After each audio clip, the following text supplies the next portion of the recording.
Hello, and welcome once again to CloudBurst, the next generation of discussion shows. My name is Rokk, and if you are interested in cloud gaming and intelligent conversation, this show is definitely up your cumulus nimbus.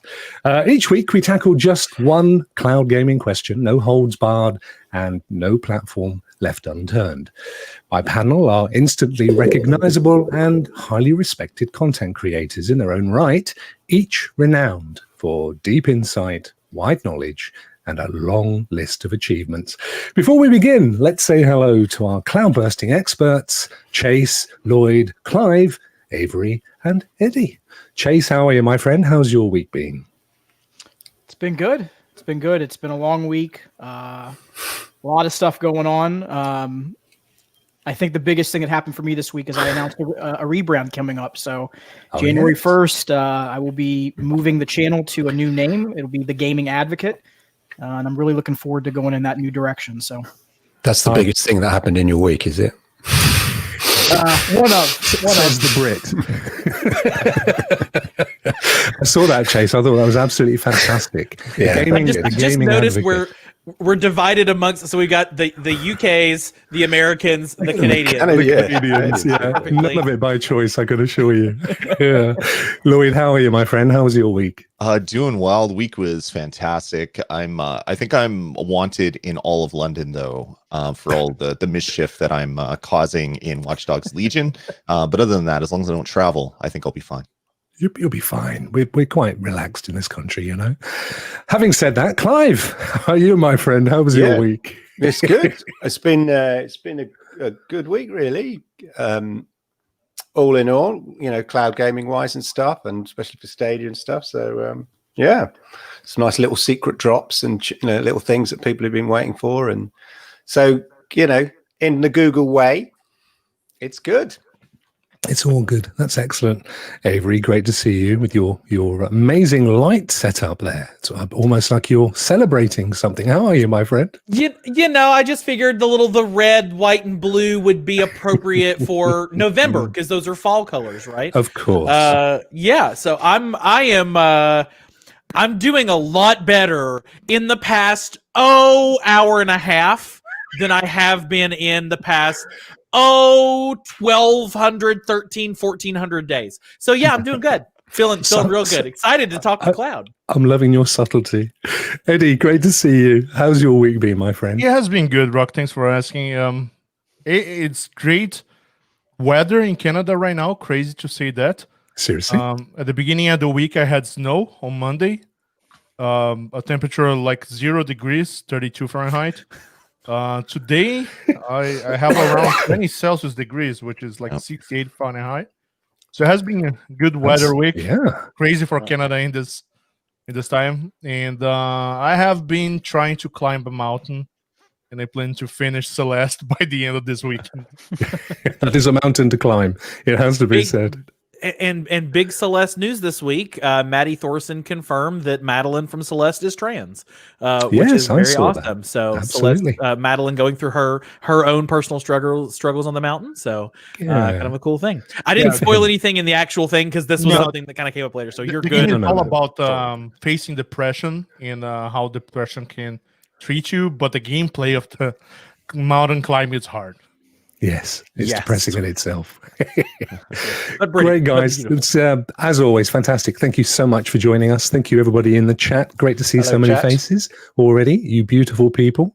So thank you, chaps. Okay, so let's burst the cloud hanging over us today with our big question. And this one comes this week from Chase, from Chase of Florida, I believe is the correct description. Man.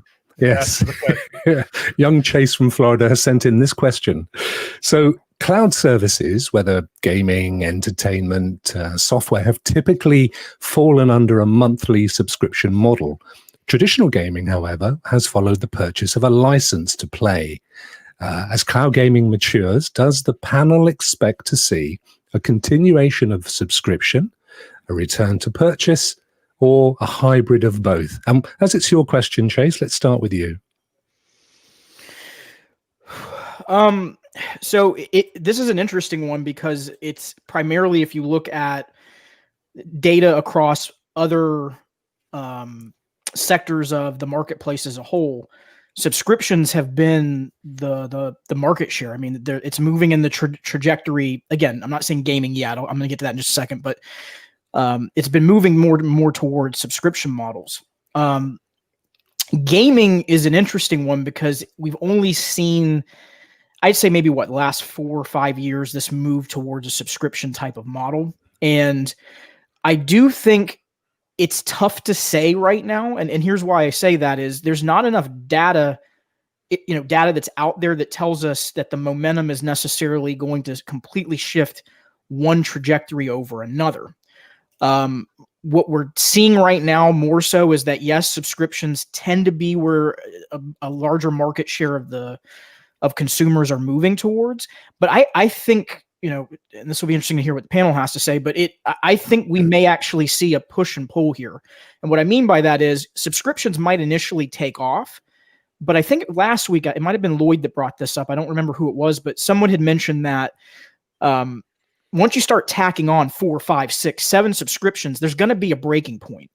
And at that stage, it's going to be interesting to see, do consumers then kind of take a step back and say, I'll only do subscriptions maybe for this one publisher, but I'm going to buy my games outright for this. We don't know enough yet to be able to answer that question. And I think this is an interesting one to watch going forward, because again, I don't think we've got true data points yet that tell us definitively one way or the other which way it's going to go. So it's going to be interesting. Avery, what are your thoughts? I almost want to take a little bit of onus or umbrage with how you define the question in the very, very beginning, Rokk. You said that cloud entertainment platforms have largely depended on a subscription model, and I want to say that I don't actually think that's true. I think that we've had a hybrid from day one.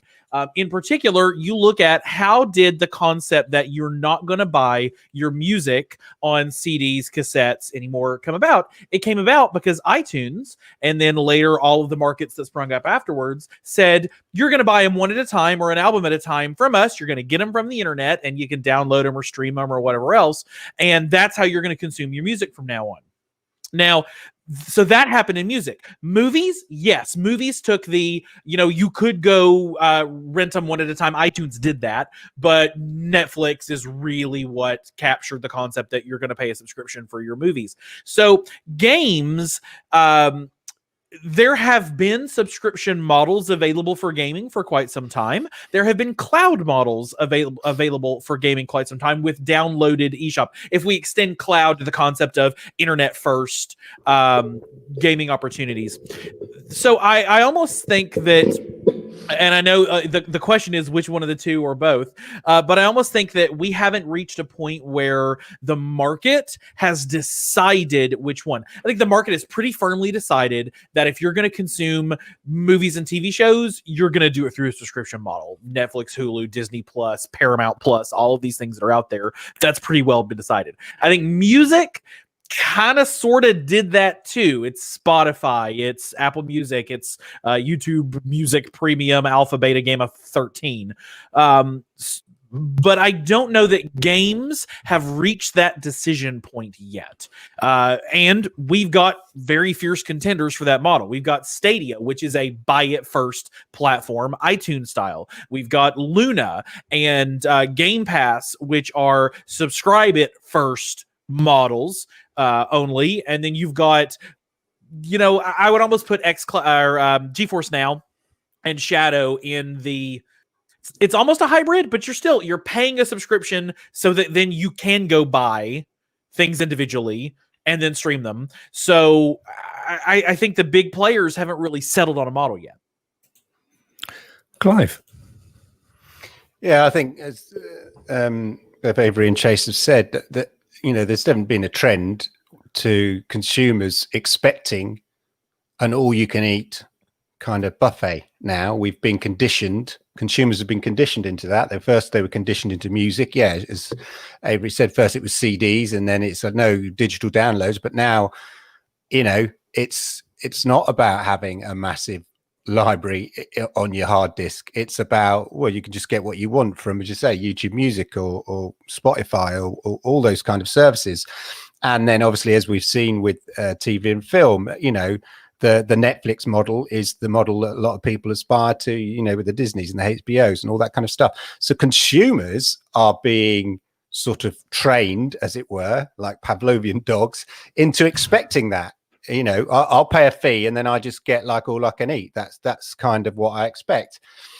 And so on from a consumer's point of view, if offered it, you can see why they would probably want that from games. But from a business point of view, the slight difference is, I would say, is that you used to buy a CD or something, it would cost you, I'm going to use sterling, you know, pounds, but it would cost you like a tenner or $7.99.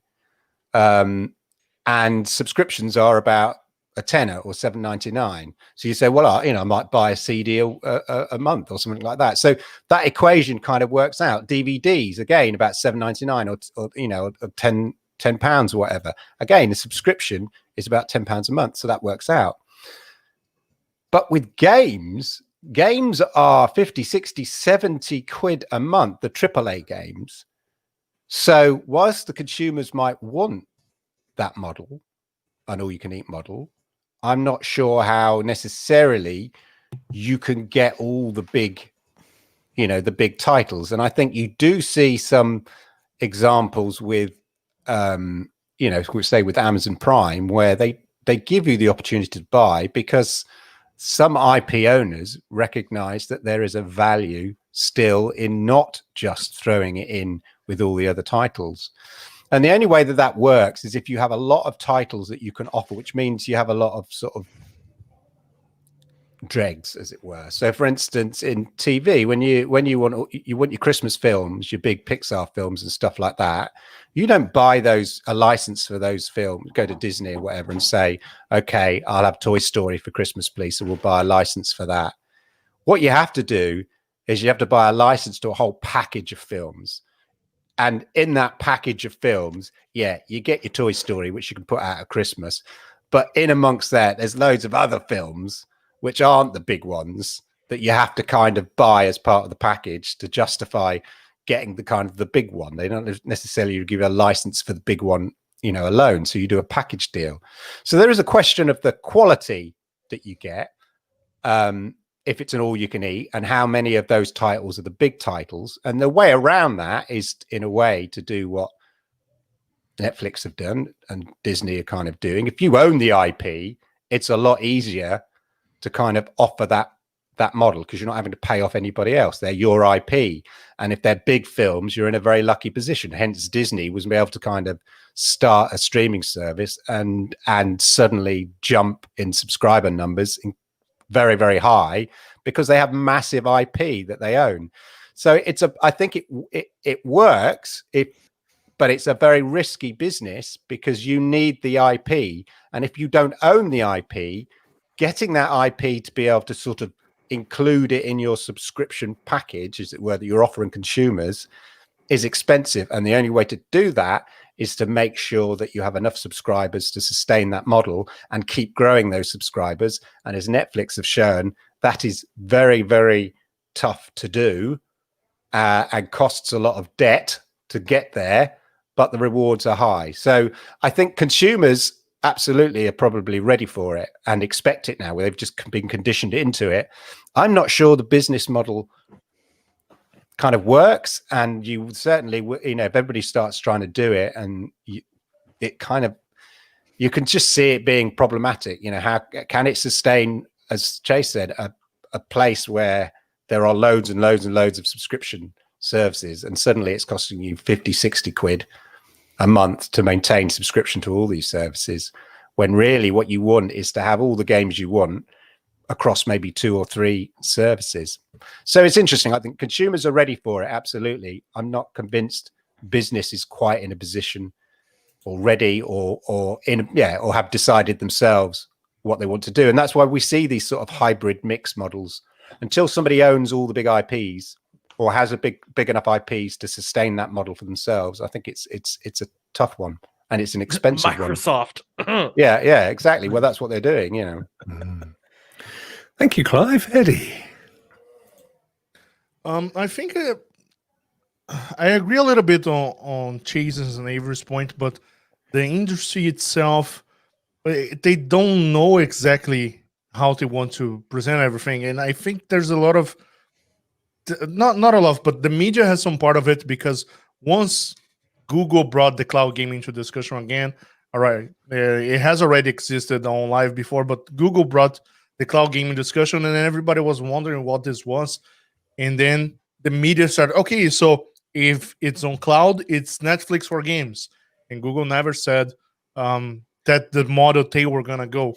On the other hand, Luna, it's moving towards a Netflix for games, and Microsoft as well, more on that side. I believe the one who will prevail is going to be something which would be a hybrid of both, where if you option to pay a subscription, you have access to some games, and if you decide to buy the latest games, you have to buy it themselves.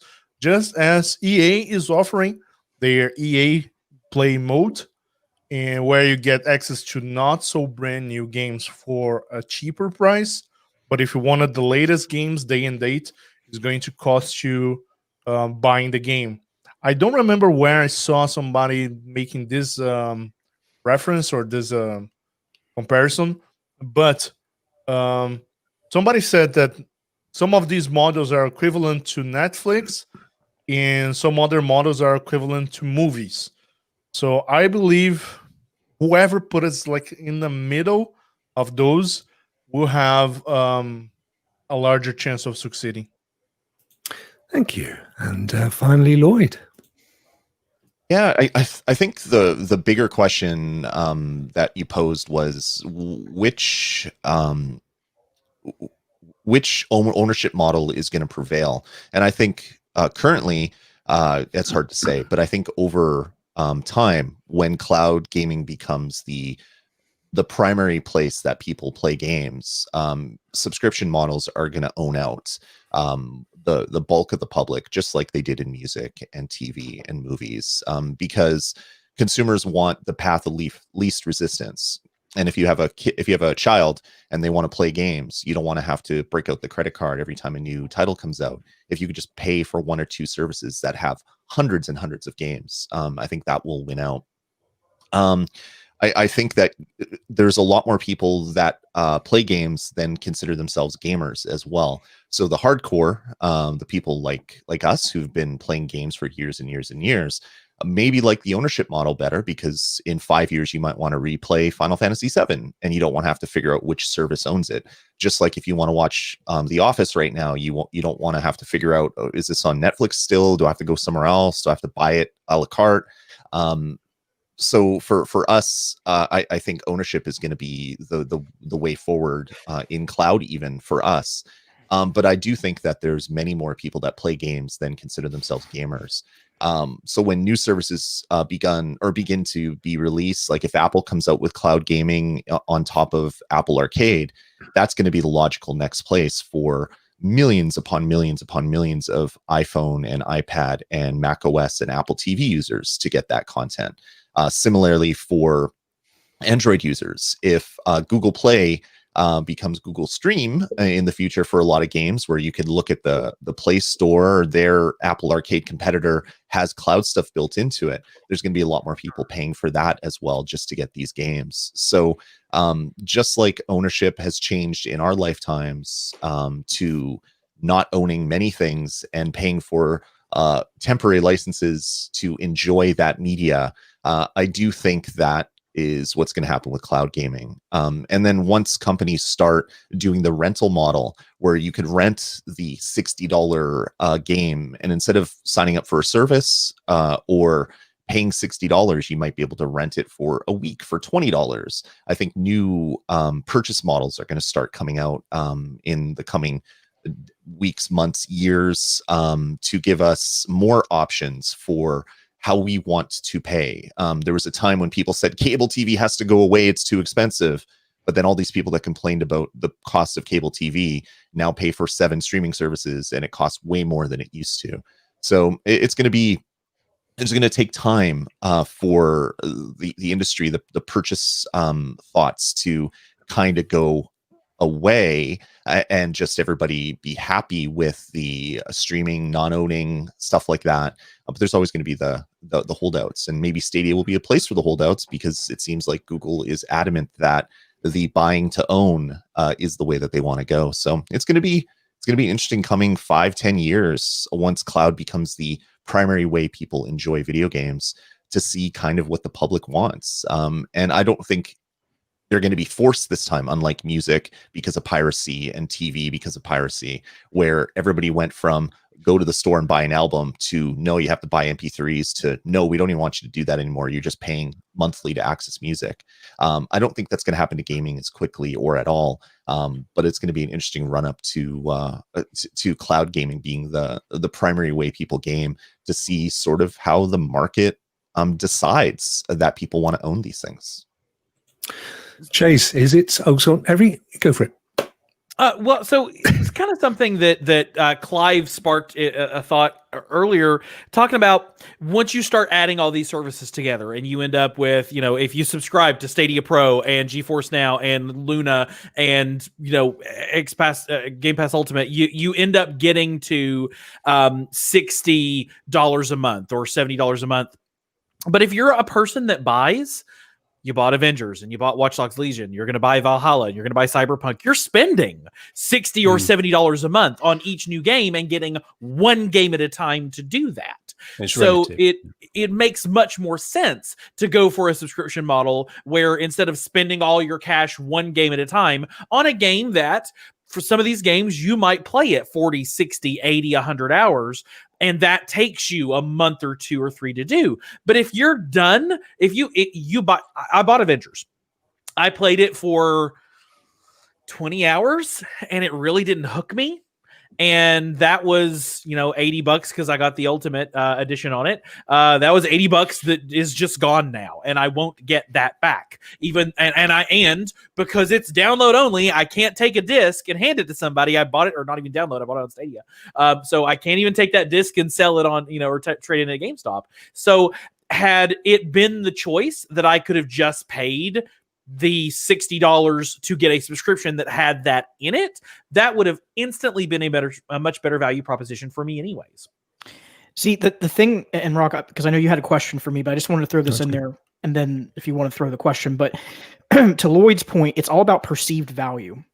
And that's the thing that I think is one of the big pieces to this. Is Lloyd's spot on. Look how many subscriptions people buy into now versus cable subscriptions. I mean, I remember a time that you said $155, US was like, oh my God, the world's coming to an end. And then now you see people spending $180, $190 totality between all these subscriptions.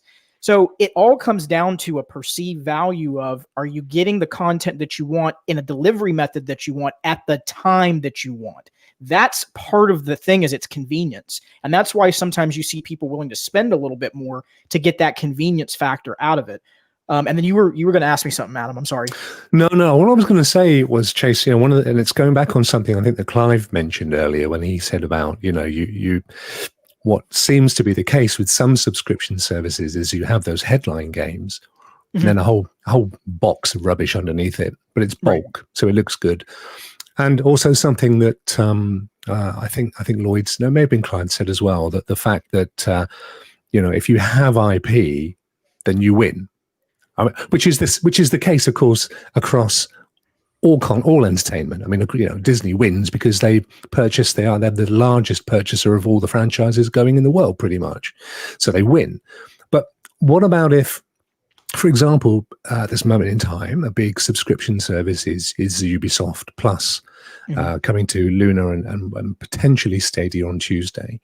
But if there's only one game in their box that you particularly wanted to play, and then there's EA, and then there's Blizzard, and 3 or 4 others, do you feel that the market will tire of having to be paying $15 a month for just 1 or 2 games in those entire packs? And therefore, do you think there's a future for someone that actually going back to a more traditional retailer, but with a subscription stroke rental model?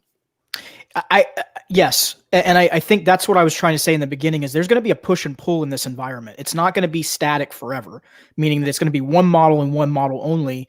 There's going to be competition. And when you see that, people are going to make choices. And I think one of the things that's important on this topic is its use cases, right? So for people that play Madden and FIFA and that's it, they play for the year. To Avery's point, they're only going to want to buy those games individually. There's no point jumping to a subscription model. But here's where I think, and I actually have to give a shout out to Duncan, because I think Duncan has been spot on this from day one. Content is king. It is. And one of the things that you're going to see is you're going to see these companies battle it out to try to get as much IP under their umbrella as possible. Hence why you saw Microsoft do the Bethesda acquisition. Why? Because of Game Pass. They know that that's going to speak to people because they're not just going to want to play Falconeer, right? They're going to want Doom Eternal. They're going to want Elder Scrolls. They're going to want diversity of content where they don't have to buy those individual games. So it's going to have to be, to Eddie's point, it's going to have to be a little bit of a hybrid, but I don't think we're there yet. The marketplace kind of has to get tired of, I'm tired of doing all these subscriptions. And then they go, you know what? No, I want to do a little bit of both. Let me buy a couple games individually and let me have a subscription. Yeah, I mean, there are different models because there's publisher subscriptions where that's the only place you can really get those games, like from a subscription service. And then there are services like Netflix and Amazon and others where, that they've got the same licenses. So the games effectively overlap. So as I say, as I think most people here are saying, it's going to take a while.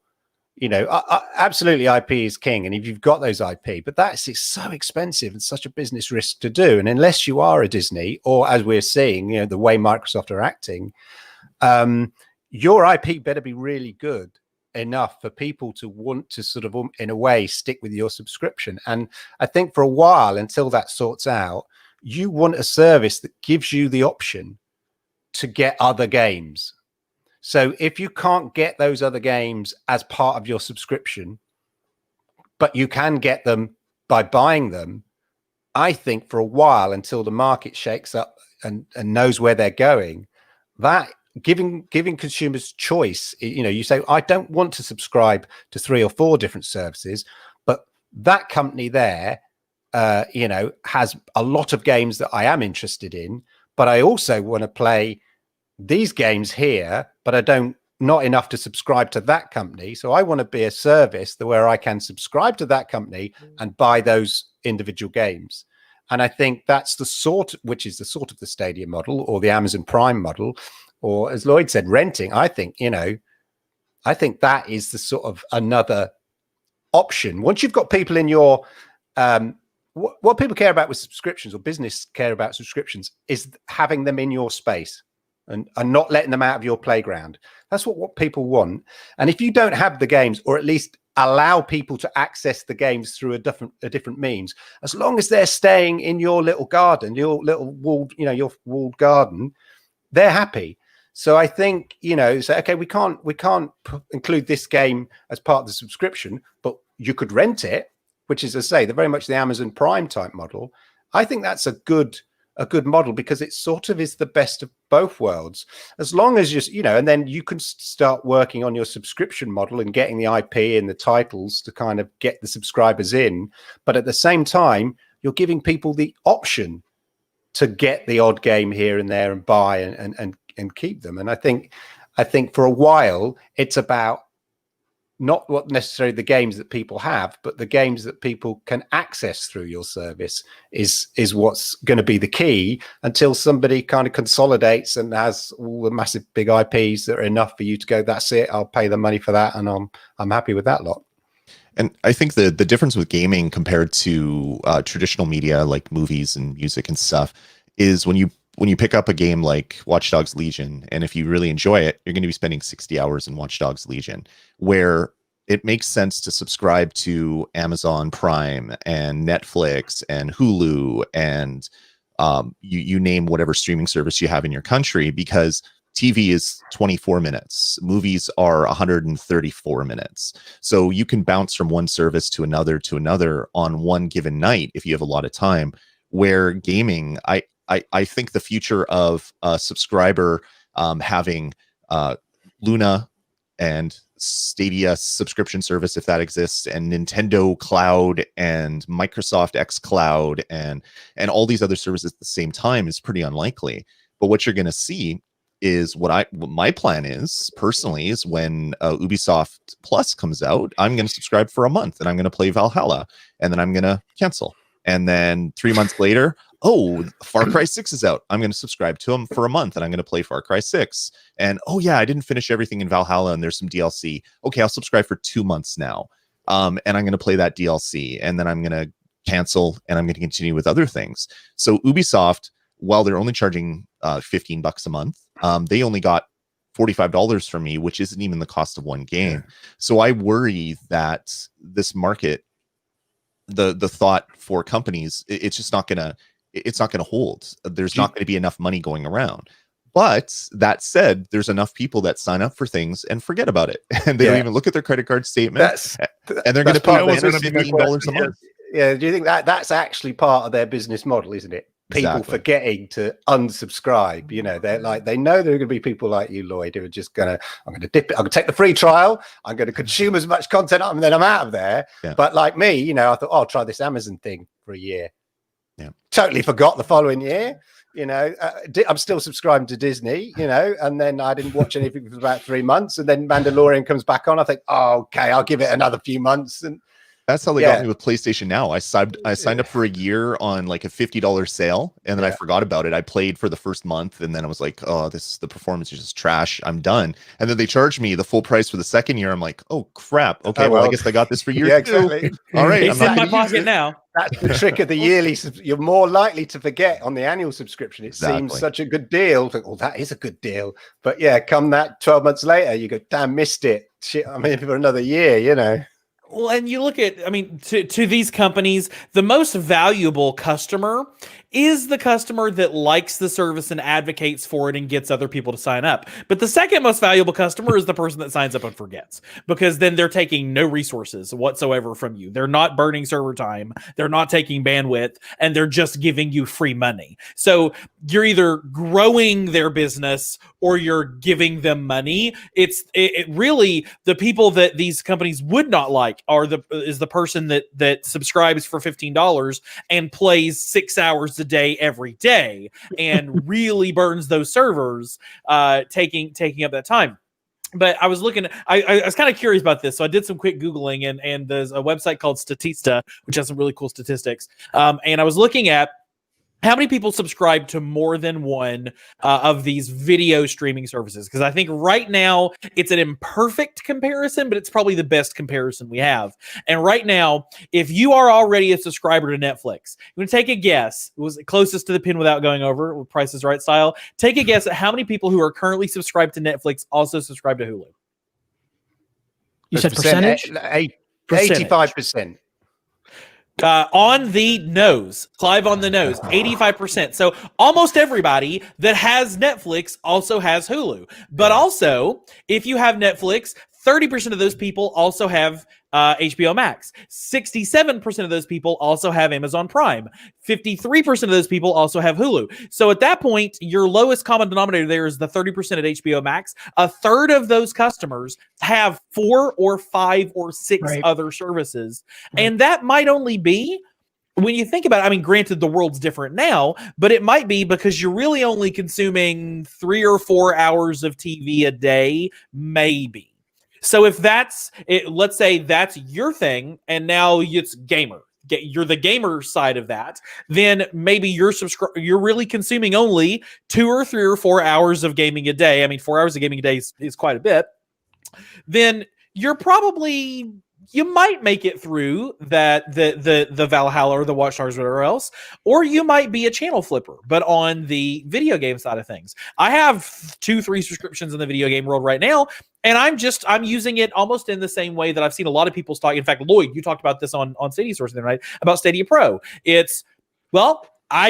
would have never bought that game, but I got it, so I might as well give it 5 minutes and see if it hooks me. And if it does, now I'm giving it 5 hours or 10 hours or whatever else.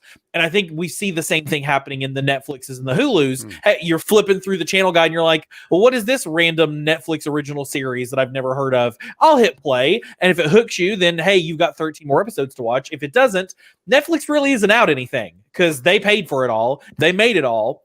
And that's where this is going to head with the IP. And, Microsoft putting that Bethesda game on Xbox Game Pass doesn't cost them anything because they've already got your money and they've already got Bethesda and they didn't have to pay a license fee to somebody else to do that. See, the thing that's interesting with what you were just saying is that, actually, let me come back to that in a second. The part that I think is going to be really critical to watch here, and I've seen this happen in other spaces with subscriptions, and it's been more so in the movie industry. I don't know if you followed or you've tracked, AMC did this when MoviePass still existed. They did this. What they did is if you unsubscribed in a certain amount of time, they locked you out for 6 months. What is going to be very interesting to watch in this space is going to see if these game publishers say, we know what the game you're trying to play, consumer. If you leave the subscription, you're locked out. I guarantee you're going to see some of them do some kind of model when this really takes off, where they're going to try to purposely scare you into to leave. If you leave, you can't come back and play another game for 6 months. And if that big IP is coming up that you really want to play, are you going to stay subscribed? You probably are. So I think consumers will drive that though, like whether it becomes an acceptable thing, because another company will go, see what they do. We don't do that. Come to us. So sometimes, I think if lots and lots of people do it, companies will bring it in, and then you'll get the consumer advocacy going. That's a bad way of operating. We saw it. We see that different. For example, Apple removed their chargers from their phones. Some companies already said, okay, we are keeping the chargers, but some others saying, okay, they remove it, so they have a larger margin. So we're gonna remove as well, and then everybody follows the norm. So the Pixel did the same thing. Google made so much fun of Apple when they removed the headphone jack, and their Pixel 2 marketing was, we still have a headphone jack. And then the Pixel 3, or it might have been 3 or 4, came out, no headphone jack. So there are trends that people are going to follow, and you might push back on it to see if you get a win from pushing back on it, but that doesn't stop you from following the money.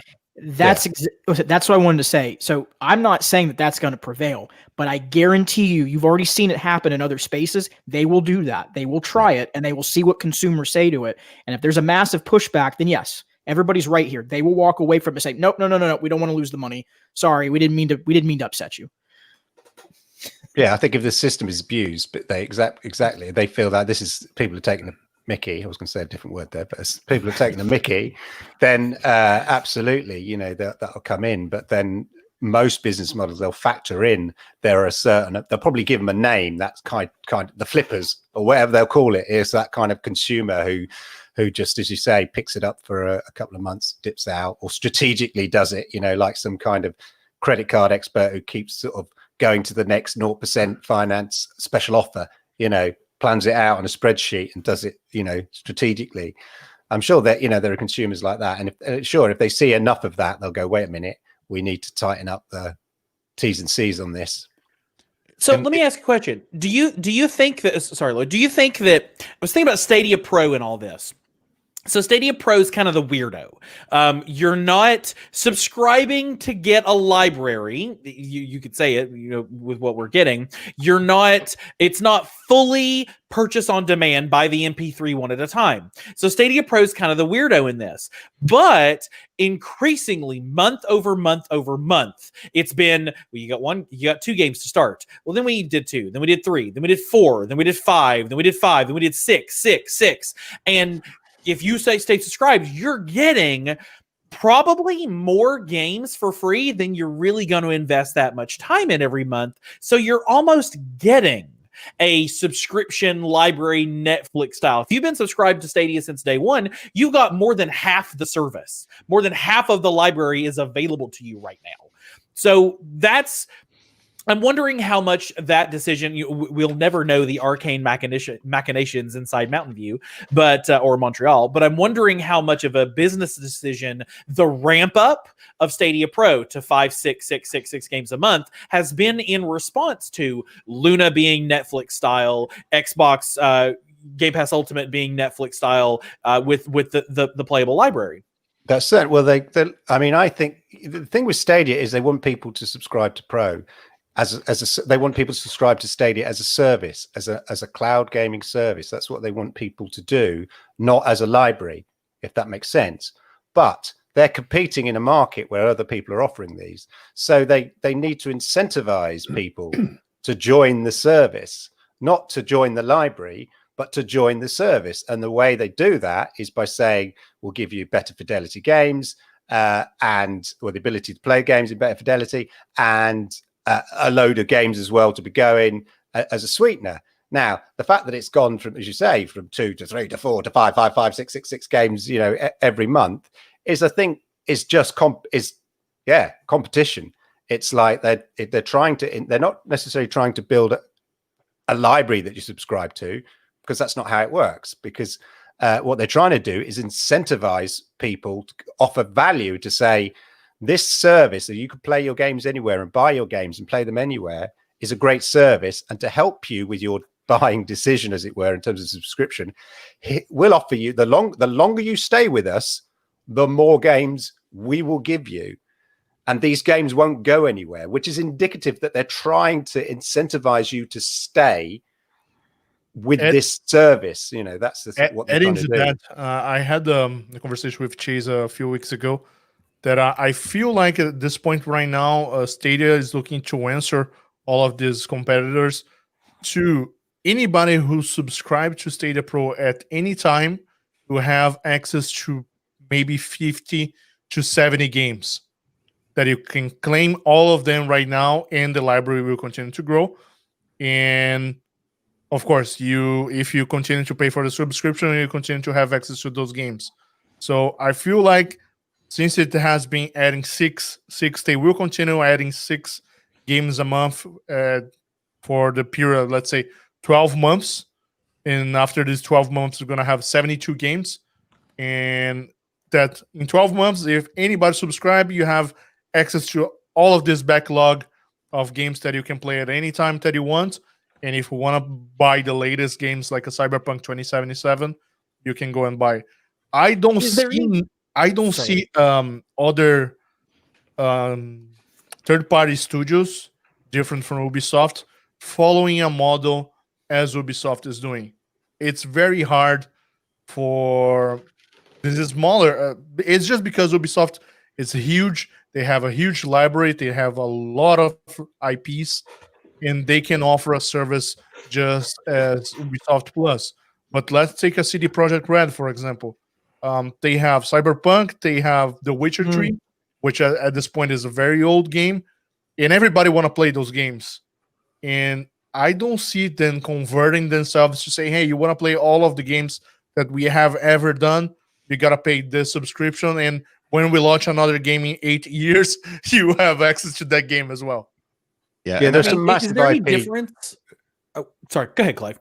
I was saying there are some massive IP that will always be out of that, and that's why you hear, when you hear the CEO of Take-Two talk about their business model. Their business model is, Red Dead Redemption and GTA, and those games having a long retail life, unlike a lot of other games. And they're, in a way, they're as a publisher, they're outliers in the fact that they have those games that have a massive retail life. And Red Dead Redemption is still selling at $40 or $50. GTA still costs however much, quite a lot of money, within that sort of mid-range to AAA price 5 years later, whether it is, so Skyrim, yeah, they are Take-Two, and that's why that we've heard Strauss say about the Netflix model and that kind of thing doesn't really appeal to them. And that's why it doesn't appeal to them, is because in their business model, they have massive IP that retained its retail value price for a long time. So it's not of interest for them to give that away effectively lightly. And they don't have enough necessarily to sort of, to have their own subscription service to justify the fact that they can still sell a game 5 years later for 50 quid or whatever, 60 quid, and people will still buy it in massive numbers. So as a publisher, they're a bit of an outlier in that regard. Whereas I think Ubisoft and EA, yes, they have some big games, but I think they're sort of games that sort of ebb and flow or are seasonal or things like that come and go. And I think that that's the subscription model to them is probably more interesting than it would be to a Take-Two. They definitely almost pioneered games as a service with GTA Online. Like, yeah, it's been in the top 10 sellers for pretty much launch, which is such a weird outlier to the rest of the industry. Yeah. The one thing gaming companies are going to have to watch is the value proposition of their service. Like, you have Stadia Pro is $10. You have Xbox Games Pass is $10 or $15 if you want to add the PC to the ability to play games. But then you have Ubisoft, which is $15. For me in Canada, it's $20, which is just like, oh, okay, that's getting a little high.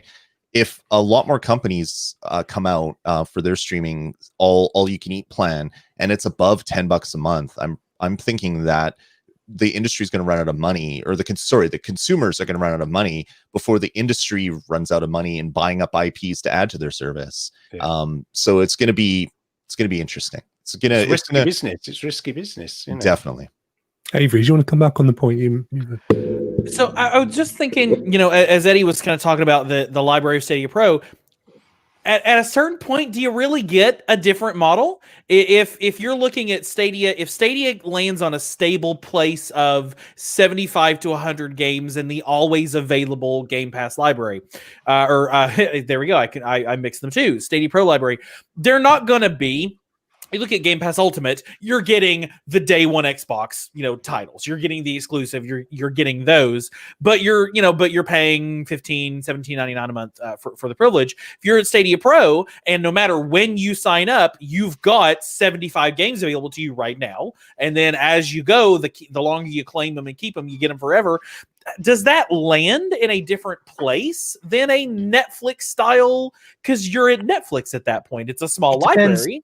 It depends on how you market it. And I think that goes back to, we've all said this. I know we all have. All of us have said this at one point or another, just very quickly. This is where they're going to have to, going forward, Stadia's going to have to get their marketing in order. And they're really going to have to do a good job of selling why this value is either equal to or better than the competition. Avery, to add to that, I do think down the line, once xCloud is not cloud gaming beta anymore, and it's an official product from Microsoft, they will add you the ability to purchase titles which are not from the Xbox family. Yep. Because right now you have access to third-party titles, but such as Red Dead Redemption, you enter on the Game Pass library and stayed for a month or so, and then it was gone. And people who played on xCloud can't have access to that game anymore. So I do believe down the line, Microsoft will also add the ability to purchase third-party titles, and that will be a competition closer to what we have on Stadia.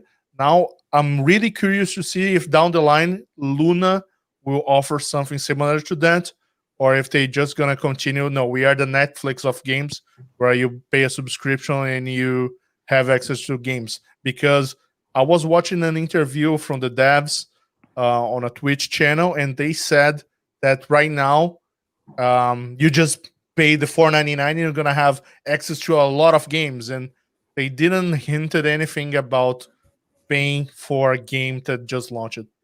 So just on the Xbox model, though, what you're saying, so I mean, effectively, what you're really saying is having access to the games that you buy.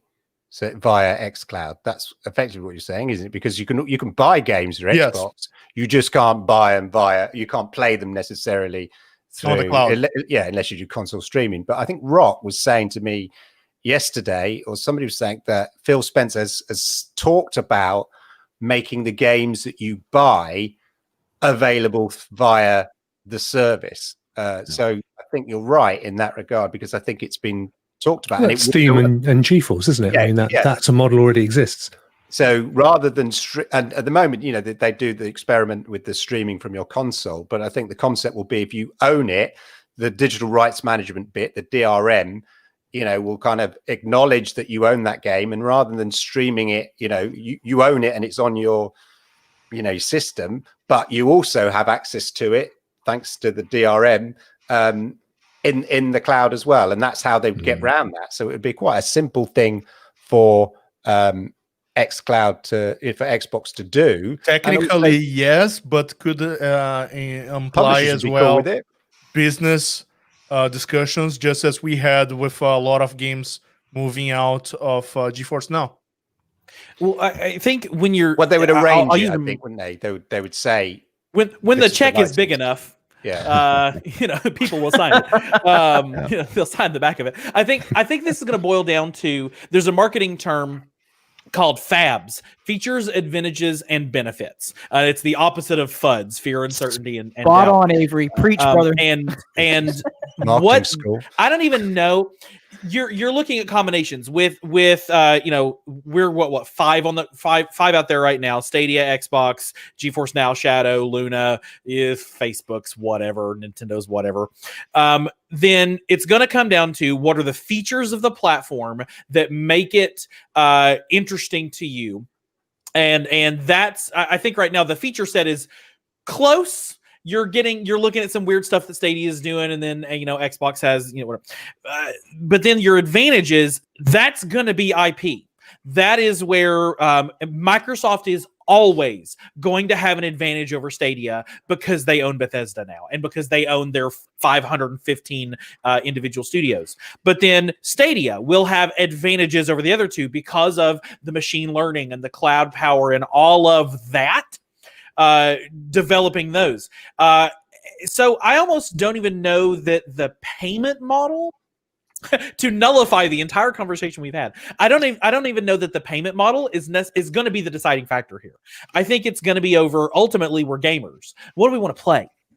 That's it. They're all going to do the exact same thing. They're all going to let you play on your screen or on your phone or on your PC. They're all going to let you play in the cloud, on the go, on your 5G. They're all going to do that. Everybody's going to do that. That's what we've decided cloud gaming is. So all that is going forward is, what is the differentiator? And the number one differentiator that any of these companies have is not how you pay for it. It's what you play.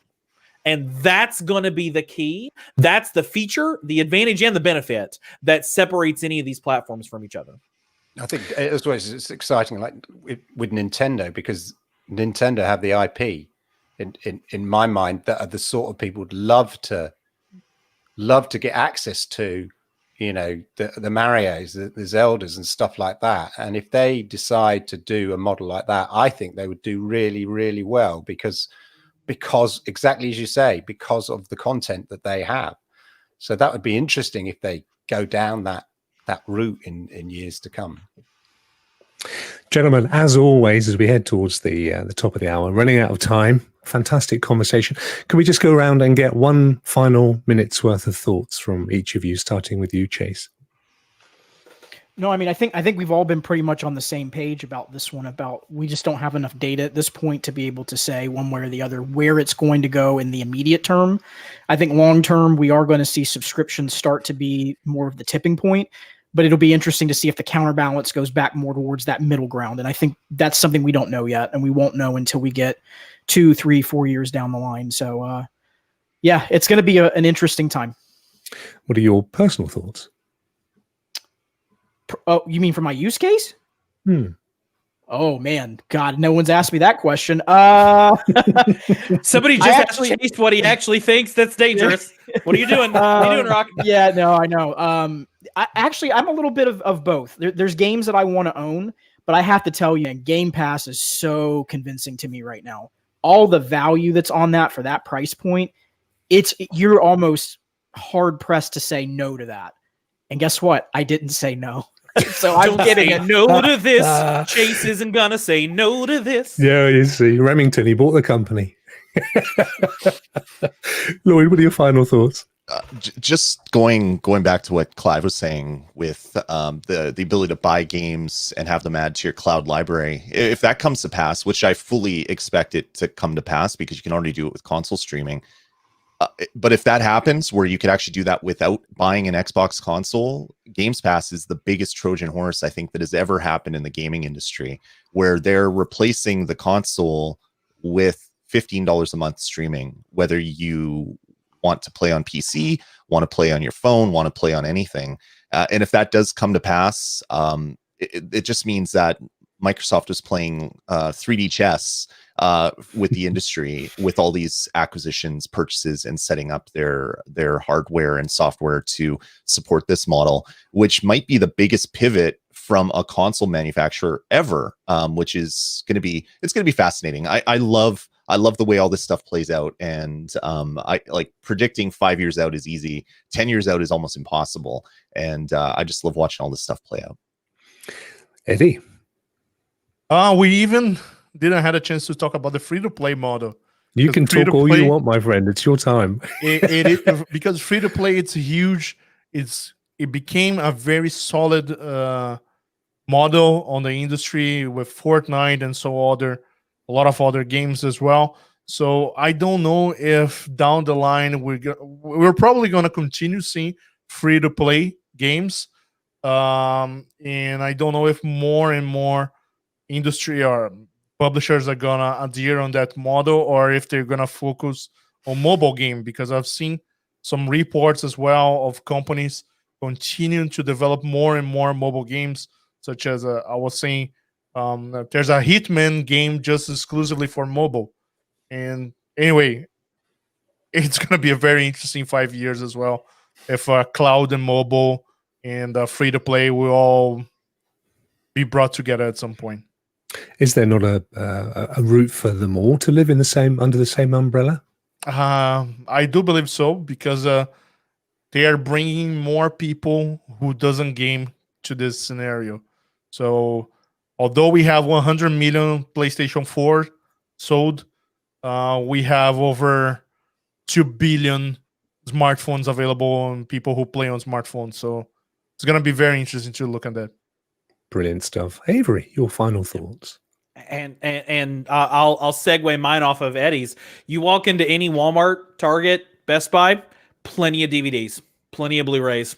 The models, the technology doesn't go away, and the consumer's preference there, until there are not enough people around who want to consume something in a way that causes a green on the balance sheet instead of red, we're not going to see it go away. So I think that we're going to have these models for some time. We might be in a position where these things move fast.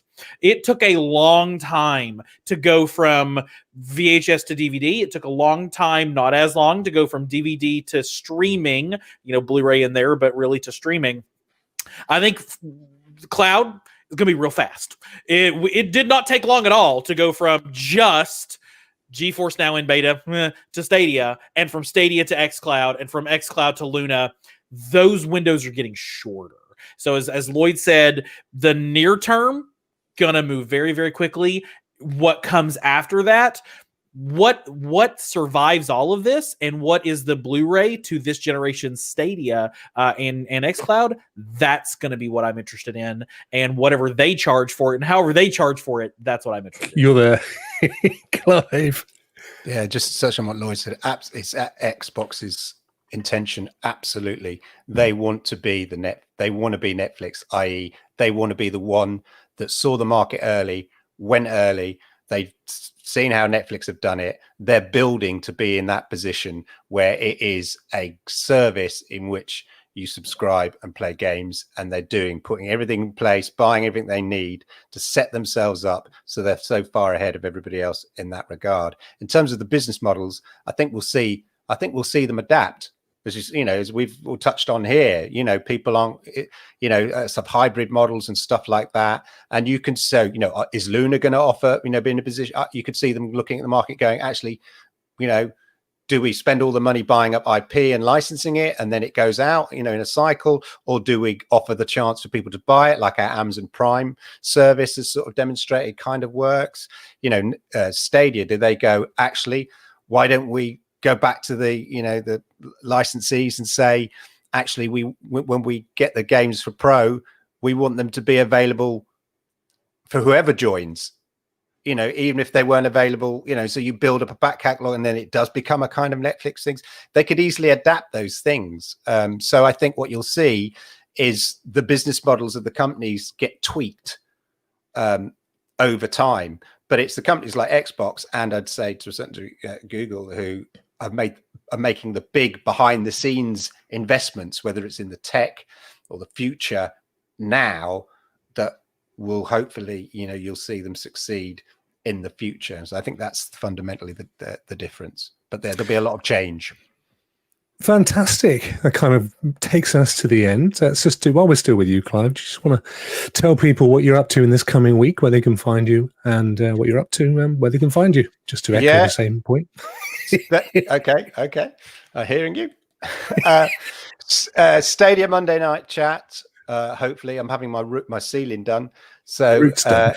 The roof's done. No, my ceiling. I'm having it replaced. So, subject to that, Stadia Monday night chat, 10 p.m. UK time, and then 9 p.m. over on Twitch. It's Generation X on Tuesdays, and then I'm playing games with you on Fridays. Rockstars at night on a Friday. Right. We play with each other on Fridays, which is a perfect roundup to the week, isn't it?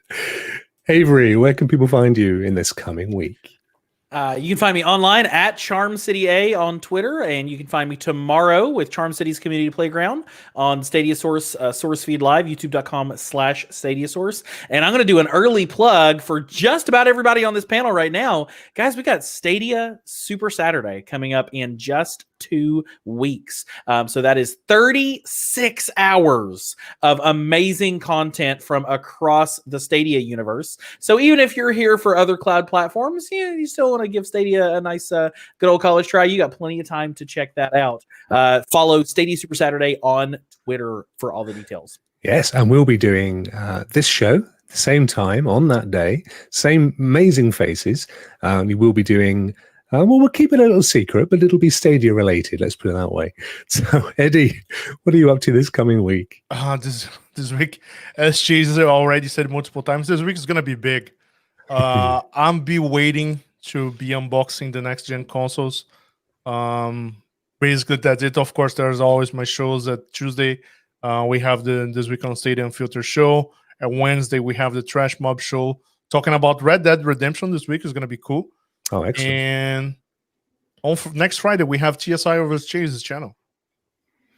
Fantastic. And Lloyd, you're busy tomorrow, I think. Yeah. We have. You can follow me on Twitter, of course, at Dasme, DASME. We're doing StadiaCast tomorrow, as we do every single week, 10 a.m. Eastern, on YouTube.com/StadiaCast.